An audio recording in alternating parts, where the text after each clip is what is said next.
அந்த அடிப்படையில் இஸ்ரேலில் இருந்து சைப்ரஸுக்கு பல பேரும் தப்பிச் செல்கிறார்கள். அது மட்டுமல்லாமல் ஆயிரக்கணக்கான டாலர்கள் இதுக்கு அவங்க செலுத்த வேண்டி இருக்கிறது. கடல் வழியாக போறதுக்கு ஹெர்சிலியா, ஹைஃபா, அஷ்கலோன் ஆகிய பகுதிகளில் இருக்கக்கூடிய துறைமுகங்களில் இருந்துதான் இந்த படகுகள் ஆட்களை ஏற்றுக்கொண்டு செல்வதாக இன்றைக்கு செய்திகளை வெளியிட்டிருக்கக்கூடிய ஹரேட்ஸ் பத்திரிகை என்ன சொல்றாங்கன்னா, பெட்டாடிக்வா பகுதிகளில் இருந்து 1300 குடும்பங்கள் வெளியேறி இருக்கிறார்கள். அதே போன்று டெல் அவீவ்ல இருந்து 300 குடும்பங்கள் வெளியேறி இருக்கிறார்கள்.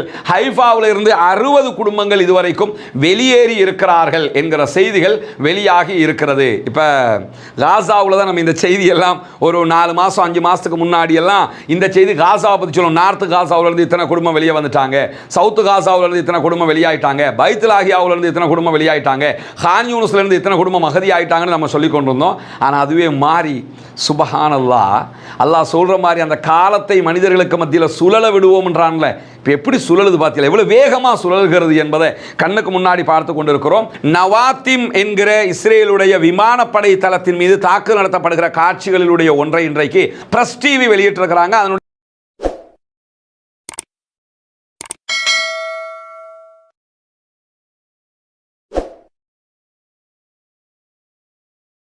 அன்பிற்கினிய சகோதர சகோதரிகளை, நம் அனைவர் மீதும் ஏக இறைவனுடைய அமைதியும் கருணையும் உண்டாகட்டுமாக என்கிற உயரிய பிரார்த்தனைகளோடு பாலஸ்தீனத்தின் மீதான இஸ்ரேலிய ஆக்கிரமிப்பு தாக்குதல்கள் ஆரம்பிக்கப்பட்டு அந்த தாக்குதல்கள் தற்போது ஒன்றன் பின் ஒன்றாக அருகில் இருக்கக்கூடிய அரபு நாடுகளுக்கு வியாபித்து இறுதியாக தற்போதைய நிலையில் ஈரானுக்கும் இஸ்ரேலுக்குமான சண்டையாக முடிவுற்று இருக்கிறது. இந்த சண்டை தொடர்ந்து 5வது நாளாக நடைபெற்று வருகிறது.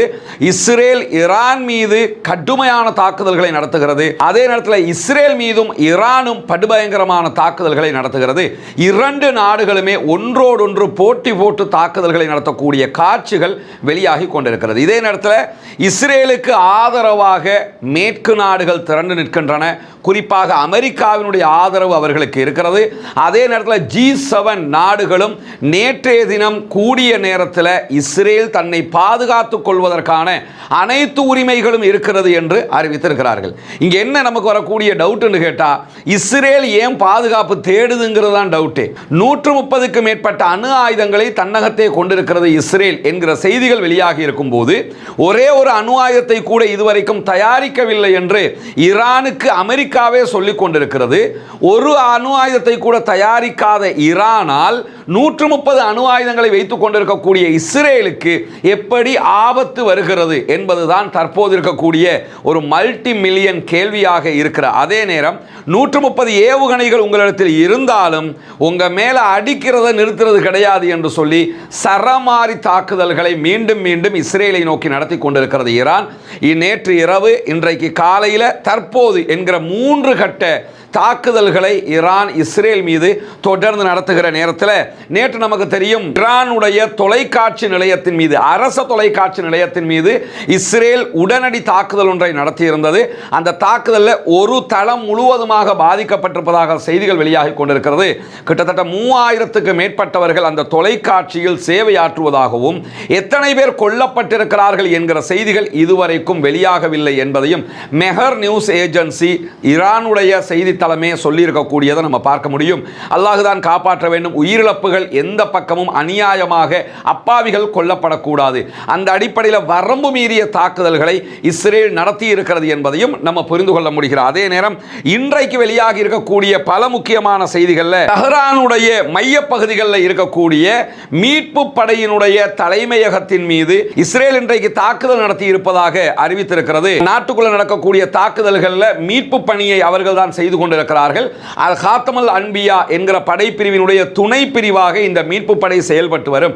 இந்த மீட்பு படையினுடைய தளபதியாக செயல்பட்டு வரக்கூடிய அலி ஷத்மானி அவர்கள் தான் கொல்லப்பட்டிருக்கிறார்கள் என்று சொல்லப்படுகிறது. இதனை இதுவரைக்கும் ஈரான் உறுதிப்படுத்தவில்லை. ஆனால் இஸ்ரேலுடைய அறிக்கைகளில் அலி ஷத்மானி கொல்லப்பட்டிருப்பதாக சொல்லப்படுகிறது. மீட்பு பணியை மேற்கொள்வதற்காக இருக்கக்கூடிய படைப்பிரிவினுடைய தலைவரை தான் கொண்டதாக பெருமை பேசிக் கொண்டிருக்கிறார்கள் என்பதையும் இங்கே நம்ம புரிய முடிகிறது. ஈரான் அதனை ஒப்புக்கொண்டால் அந்த செய்தியையும் நாம் உங்களோடு பகிர்ந்து கொள்வதற்கு தயாராக இருக்கிறோம். அதே நேரத்தில் இன்றைக்கு அனைவரும் தெஹ்ரானை விட்டு வெளியேற வேண்டும் என்று நேற்று இரவு அமெரிக்க அதிபர் டொனால்ட் ட்ரம்ப் அறிவித்திருந்தார். நமக்கு தெரியும், நேற்றைய தினம் முன்னதாக ஈரான் இஸ்ரேலுக்கு டெல் அவீவ் உள்ளிட்ட இஸ்ரேலிய நகரங்களில் இருக்கக்கூடியவர்கள் உடனடியாக நாட்டை விட்டு வெளியேறுங்கள், உங்களுடைய உயிருக்கு ஏற்படுகிற ஆபத்துகளுக்கு நாங்கள் பொறுப்பெடுக்க முடியாது என்று சொல்லி அறிவித்திருந்தார்கள்.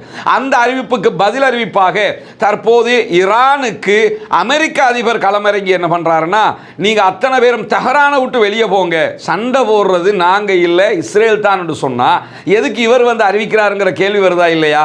ஏன்னு கேட்டா அவங்க வெளியே போங்க அறிவிச்சாங்களா, அதனால இவரும் அறிவிக்கிறாராம் என்கிற விதமாக போட்டி போட்டு அவர் இன்றைக்கு ஒரு அறிவிப்பை விடுத்திருக்கக்கூடிய நேரத்தில் அணு ஆயுதத்தை ஈரான் தயாரிப்பதை நாங்கள் ஏற்றுக்கொள்ளவே மாட்டோம் என்று சொல்லி மீண்டும் மீண்டும் அவர் வலியுறுத்தி கொண்டிருக்கக்கூடிய செய்திகளும் தொடர்ந்து வெளியாகி கொண்டிருக்கிறது. அமெரிக்காவினுடைய கிட்டத்தட்ட 9 செனட்டர்கள் இன்றைக்கு ஒரு மசோதாவை அறிமுகப்படுத்த இருக்கிறார்கள் அவர்களுடைய காங்கிரஸ்ல, பாராளுமன்றத்தில். அந்த மசோதா சொல்லக்கூடிய செய்தி என்னன்னு சொன்னா, ஈரானோடு நடக்கக்கூடிய இஸ்ரேலுக்கான இந்த யுத்தத்தில் எக்காரணம் கொண்டும் அமெரிக்கா பங்கெடுக்க கூடாது என்பதுதான் அந்த மசோதாவினுடைய சாராம்சமாக இருக்கிறது. அமெரிக்கா இஸ்ரேல் யுத்தத்தில் பங்கெடுத்து ஈரானோடு சண்டையிடக் கூடாது என்று இன்றைக்கு 9 செனட்டர்கள் இந்த மசோதாவை தாக்கல் செய்ய இருப்பதான செய்திகள் வெளியாகி இருக்கக்கூடிய நேரத்தில் தான் நாங்கள் ஈரானை தாக்க மாட்டோம், தற்காப்பு நிலைகளை தான் எடுத்துக்கொண்டிருக்கிறோம் என்று அமெரிக்கா இன்றைக்கு அறிவித்திருக்கிறார்கள். எங்களுடைய நிலைகள் மத்திய கிழக்கில் இருக்குது, அதன் மீது ஈரான் தாக்கிவிடக் கூடாது என்பதற்காக எங்களுடைய கப்பல்களை நாங்கள் அனுப்பிக்கிட்டு இருக்கிறோம், தற்காப்பு நிலை எடுக்கிறோம்ங்கிறாங்க. இந்த தற்காப்பு நிலை என்று சொல்றது எல்லாமே பொய்யானது தான். அவங்கள தற்காக்க வரல, ஈரானோடு அவங்க சண்டைக்கு போகலன்னா கூட இஸ்ரேல் மேலே ஈரான் நடத்தக்கூடிய தாக்குதல்களை தடுப்பதற்கான முயற்சியாகத்தான் அதை செய்கிறார்கள் என்பது உலகத்திற்கே தெரியும் என்பதும் நமக்கு மிக தெளிவாக தெரிந்த ஒரு விவகாரமாக இருக்கக்கூடிய நேரத்தில் தான் இன்றைக்கு முன்னதாக இஸ்ரேல் மீண்டும் ஒரு அறிவித்தலை விடுத்திருக்கிறது. காரணம் என்னன்னு சொன்னா, நேற்று இரவும் இன்றைக்கு காலையிலேயும் தொடர்ந்து இஸ்ரேலுடைய டெல் அவீவுக்கு பக்கத்தில் இருக்கக்கூடிய ஹெர்சிலியா நகரத்தை மொத்தமாக அழித்துக் கொண்டிருக்கிறது ஈரான் என்கிற செய்திகள் வெளியாகி கொண்டே இருக்கும் போது, நேற்று இரவு தாக்குதல் நடக்க ஆரம்பித்த கணத்தோடு இஸ்ரேல் ஒரு அறிவித்தலை விடுத்திருந்தார்கள். ஹெர்சிலியா பகுதிகளில் ஈரான் நடத்தக்கூடிய தாக்குதல்கள் பற்றிய புகைப்படங்களையோ வீடியோக்களையோ யாரும் பகிரக்கூடாது, எந்த ஊடகங்களும் வெளியிடக்கூடாது, அப்படி பகிர்ந்தால் வெளியிட்டால் அவர்கள் மீது தேச துரோக நடவடிக்கை எடுக்கப்படும் என்று மீண்டும் அறிவித்திருக்கிறார்கள். வெக்கங்கட்ட ஒரு அறிவிப்பா இல்லையா? நாங்களாம் ஜனநாயகவாதிகள், ஜனநாயக ரீதியாக தான் இருக்கிறோம்னு சொன்னா ஈரான் மேல ஜனநாயகம் இல்லைங்கிறாங்க. அந்த ஈரான் என்ன பண்ணுதுன்னு சொன்னா பகிரங்கமாக என்ன நடக்குதுங்கிறத அவங்களே வெளியிட்டுக்கிட்டு வர்றாங்க. இவங்க என்னன்னா யாரும் வெளியே சொல்லிடாத, ஏன்னா நம்ம அடி வாங்கினது வெளியே தெரியணும், இனி தெரியாம இருந்து என்னடா பண்ண புரியுங்கிற கேள்வி இருக்குதா இல்லையா?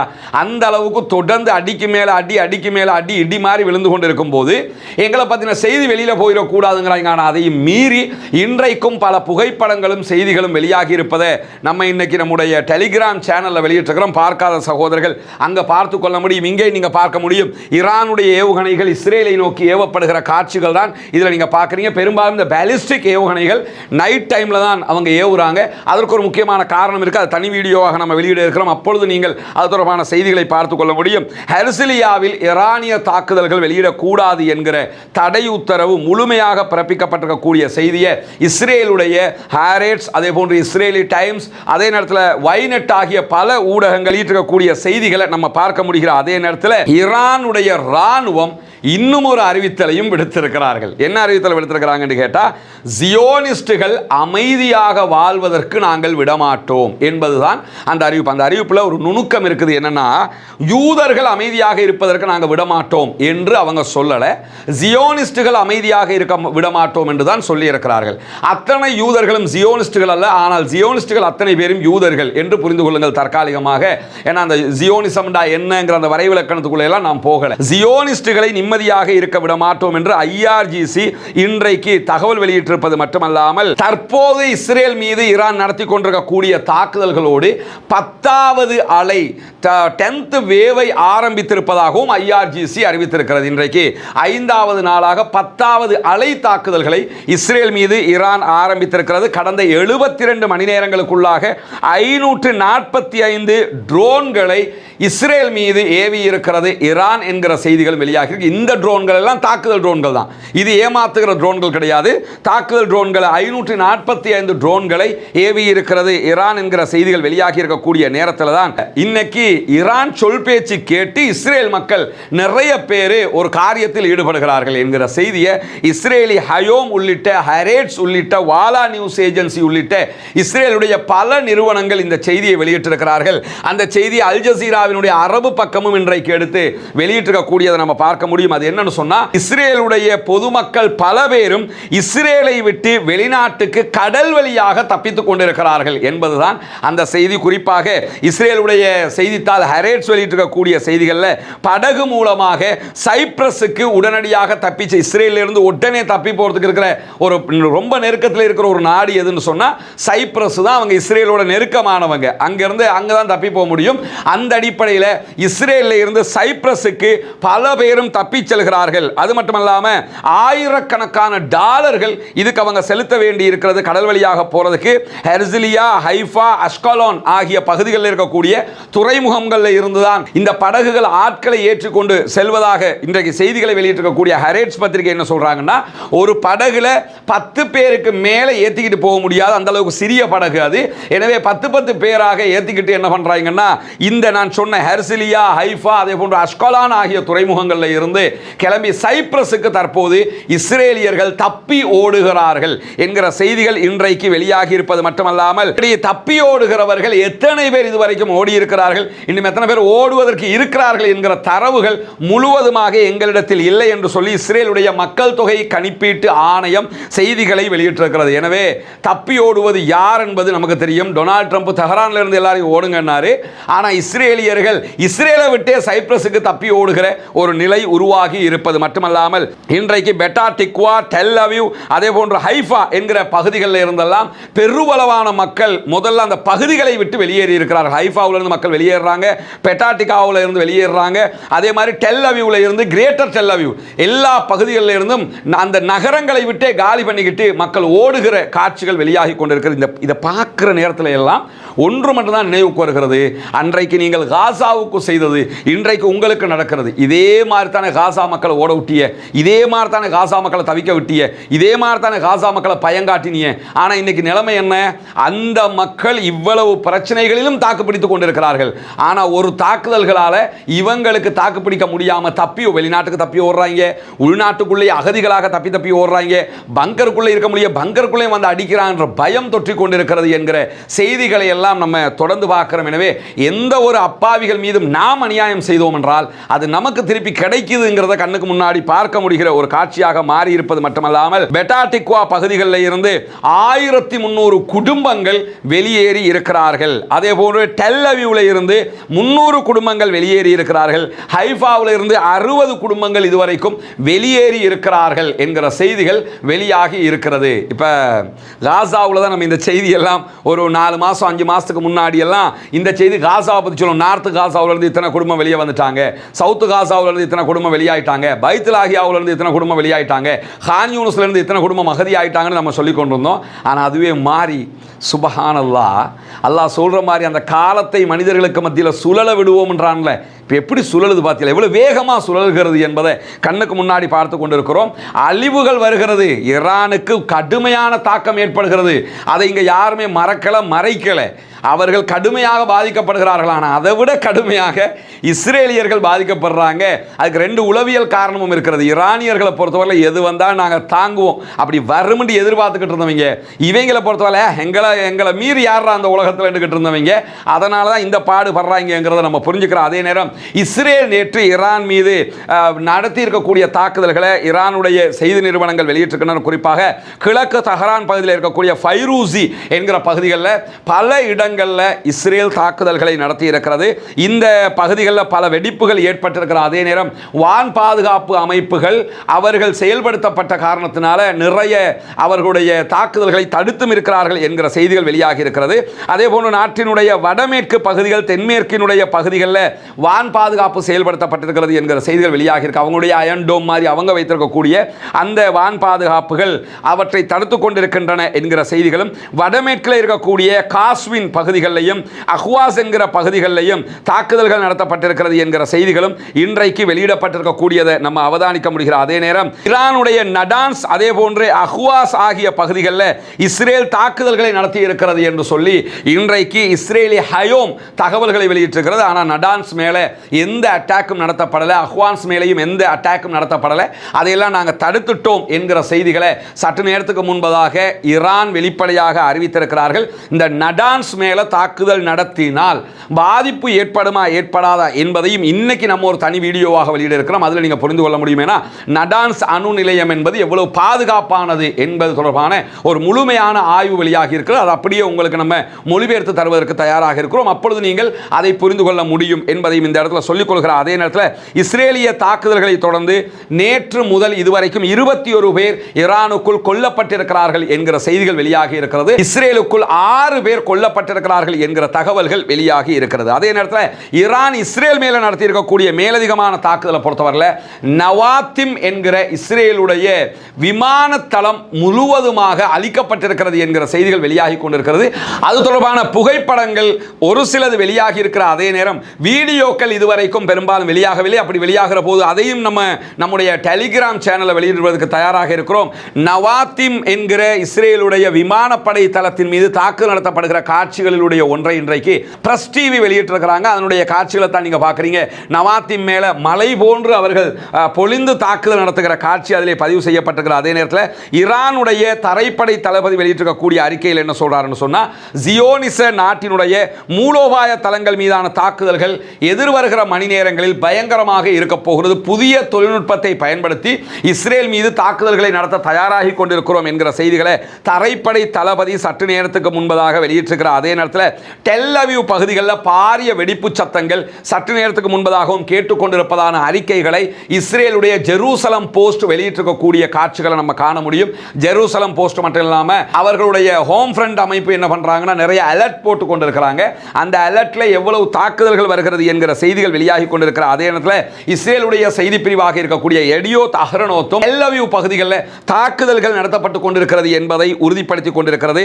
சமீபத்திய ஈரானுடைய வான்வழி தாக்குதல்களை தொடர்ந்து 8 தாக்குதல்கள் அகோரமாக நடத்தப்பட்டிருப்பதாக இஸ்ரேலுடைய சேனல் 20 செய்தி வெளியிட்டிருக்கிறது. சேனல் 20 வெளியிட்டிருக்கக்கூடிய செய்திகளில் இன்றைக்கு காலையிலிருந்து நடத்தப்பட்ட தாக்குதல்கள் 8 தாக்குதல்கள் பயங்கரமான தாக்குதல்கள். அதிலே எத்தனை பேர் கொல்லப்பட்டிருக்கிறார்கள், எத்தனை பேர் காயமடைந்திருக்கிறார்கள், என்ன விதமான அழிவுகள் வந்திருக்கிறது என்கிற தகவல்களை சேனல் 20 சொல்லல. ஆனால் பயங்கரமான தாக்குதல்கள் என்கிற செய்திகளை சொல்லியிருப்பது மட்டுமல்லாமல் இஸ்ரேலுடைய போலீஸ் பிரிவு வெளியிட்டிருக்கக்கூடிய அறிக்கைகள் என்ன சொல்லியிருக்கிறாங்கன்னா, டெல் அவீவ்ல விழுந்த ராக்கெட்டுகளால் பொருள் சேதம் அதிகமாக ஏற்பட்டிருக்கிறது என்கிற செய்திகளை சொல்லியிருக்கிறாங்க. அதில் ஒரு புகைப்படத்தை நீங்க பார்க்க முடியும். டெல் அவீவ் பகுதிகளில் இன்றைக்கு ஈரான் நடத்தியிருக்கக்கூடிய தாக்குதல்களுடைய புகைப்படம் தான் இது வெளியாகி இருக்கிறது. இந்த கட்டிடத்துக்கு பின்னாடியும் அதே போன்று இங்கே நடத்தப்படக்கூடிய தாக்குதல்களுடைய காட்சிகளும் வெளியாகி இருப்பதை நம்ம பார்க்க முடியும். இது டெல் அவீவ்ல நடத்தியிருக்கக்கூடிய ஒரு தாக்குதலுடைய காட்சி. அது மட்டுமல்லாமல் டெல் அவீவுடைய வடக்கு பகுதிகளில் ஹெர்சிலியாவில் இருக்கக்கூடிய பல கட்டிடங்கள் மொத்தமாக அழிக்கப்பட்டிருக்கின்றன என்கிற செய்திகளை இஸ்ரேலி ஹயோம் இன்றைக்கு வெளியிட்டிருக்கிறது.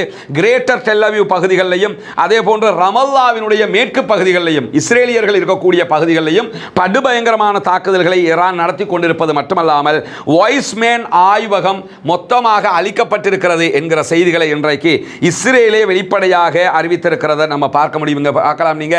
இதுதான் இஸ்ரேலுடைய வாய்ஸ்மேன் ஆய்வு கட்டடமாக இருக்கிறது.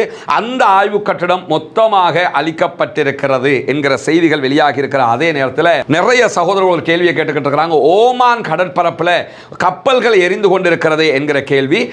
ஓமான் கடற்பரப்பு ஹொர்முஸ் நீர்நிலைக்கு அருகில் இருக்கக்கூடிய பகுதிகளில் 3 கப்பல்கள் எரிந்து வருவதாக சற்று நேரத்துக்கு முன்பதாக ஈரானிய ஊடகங்களும் செய்தி வெளியிட்டிருக்கிறாங்க. நான் பின்னாடி காட்டக்கூடிய இந்த புகைப்படம் என்பது பிரஸ் டிவி வெளியிட்டிருக்கக்கூடிய செய்தி. இந்த இடத்தை நீங்க பார்க்கலாம். கப்பல்கள் எரியக்கூடிய காட்சி. இது மேப்ல அவங்க எடுத்து காட்டுறாங்க எந்த இடத்துல எரியுதுன்னு சொல்லி. ஹொர்முஸ் நீர்நிலை என்பது ஈரானுக்கு ரொம்ப நெருக்கமானது. ஈரான் அதை மூடிட்டாங்கன்னாலே நம்ம ஏற்கனவே சொன்ன மாதிரி அரபு நாடுகள் பிசினஸே பண்ண முடியாமல் போயிடும். உலகத்தினுடைய தேவையில் 1/3 மடங்கு எண்ணெய் வள தேவைகள், பெட்ரோலிய தேவைகள் ஹொர்முஸ் நீர்நிலை வழியாகத்தான் மேற்கொள்ளப்படுகிறது. எனவே அந்த ஹொர்முஸ் நீர்நிலைக்கு பக்கத்தில் தான் 3 கப்பல்கள் தீப்பிடித்து எரிவதாக சொல்லப்படுது. ஆனால் இதுக்கான காரணம் வெளியாகவில்லை. எதனால் தீப்பிடிக்கிறது, ஏதாவது ஆக்சிடென்ட் ஆகியிருக்குதா அல்லது தாக்குதல்கள் நடத்தப்பட்டிருக்குதாங்கிற தகவல்கள் இதுவரை வெளியாகவில்லை. அது வெளியாகிற வரைக்கும், ஆதாரபூர்வமாக வெளியாகிற வரைக்கும் பொறுத்திருந்து தான் நாம் பார்க்க வேண்டும். ஏன்னா நிறைய செய்திகளை அடிச்சு விட்டு பேசிக்கிட்டு இருக்கிறாங்க. அங்கே அடிச்சுட்டான், இங்கே அடிச்சுட்டான், அது நடந்துட்டு இது நடந்துட்டு.